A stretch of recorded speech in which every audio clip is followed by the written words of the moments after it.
Okay, so we have studied Faraday's experiment in the previous class. The Faraday has taken a coil, okay, insulated copper wire in the form of a cylindrical form, and he inserted magnet. So then the galvanometer shows the deflection.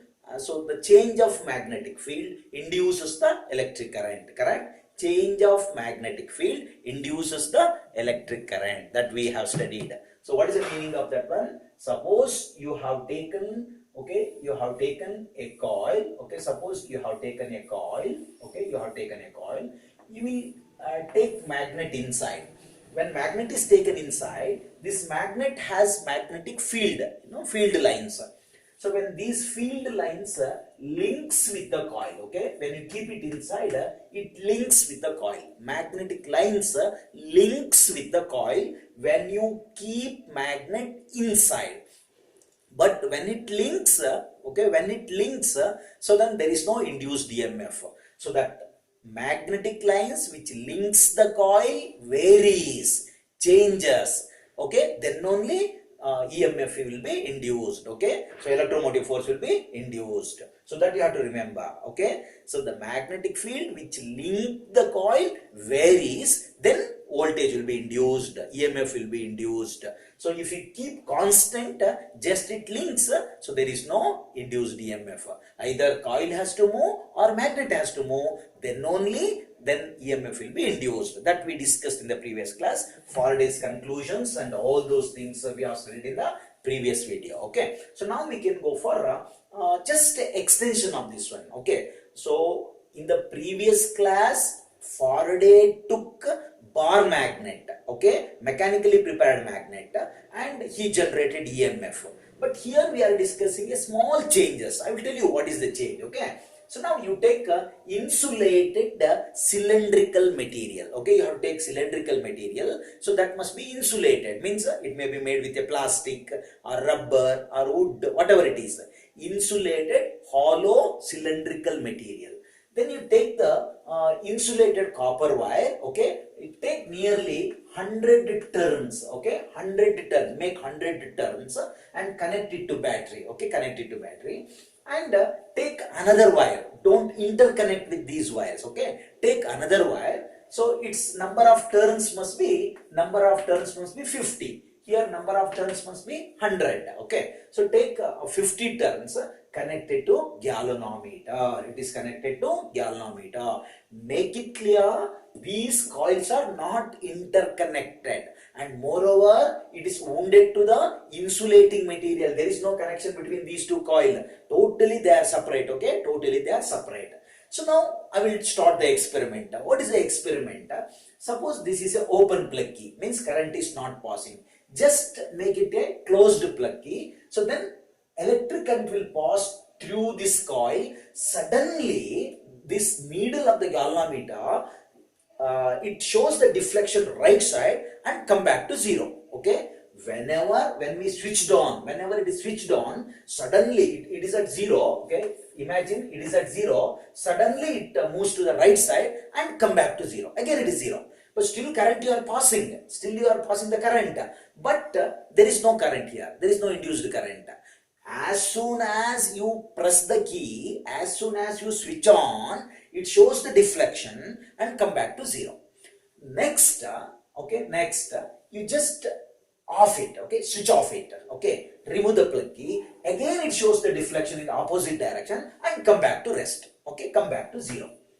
Understand? So once again I will tell you, once you press the key or when you switch on the circuit, suddenly galvanometer shows the deflection, but immediately it come back, okay, suddenly it comes back to zero.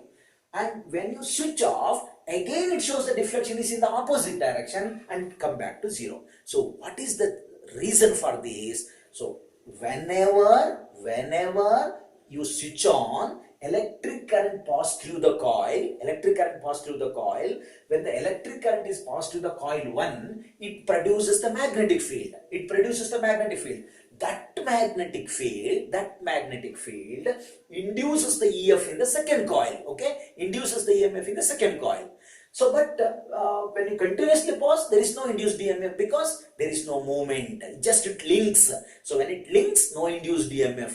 The link has to vary. So, when we switch on, induces EMF. When we switch off, induces the EMF. Continuously, if you pause the electric current, there is no induced EMF. So, if you want to induce the voltage or if you want to induce the EMF, means electric current, magnetic field has to vary. The same thing Faraday, what he has done, he moved the bar magnet, here bar magnet is not used, electromagnet is used, okay, because it is a solenoid. When electric current is passed, magnetic field is produced, that magnetic field suddenly enters into the coil 2 and induces EMF. But when it's frequently passes, no, just magnetic field links. When the magnetic field links with the coil, there is no induced EMF. So the relative motion between the magnetic field or coil induces the EMF, that is called electromagnet.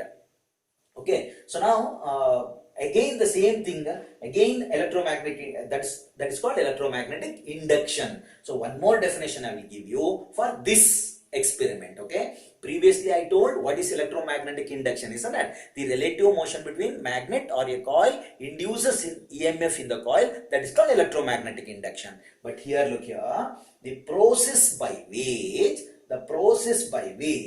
a changing magnetic field in a conductor induces a current in the another conductor. Changing magnetic field in one conductor induces current in the another conductor. This is called electromagnetic induction. This is another definition. You can write this one also. Okay, the relative motion between the coil and the magnet or magnet and the coil induces the EMF. It is also okay, electromagnetic induction. This is related to electromagnet by taking two coil. So what is electromagnetic induction? The process by which a changing magnetic field in a conductor induces a current in another conductor is called electromagnetic induction. The changing magnetic field in the one coil induces electric current in the another coil. There is no connection. But still current is induced here. This is called electromagnetic induction. Okay, this much you remember.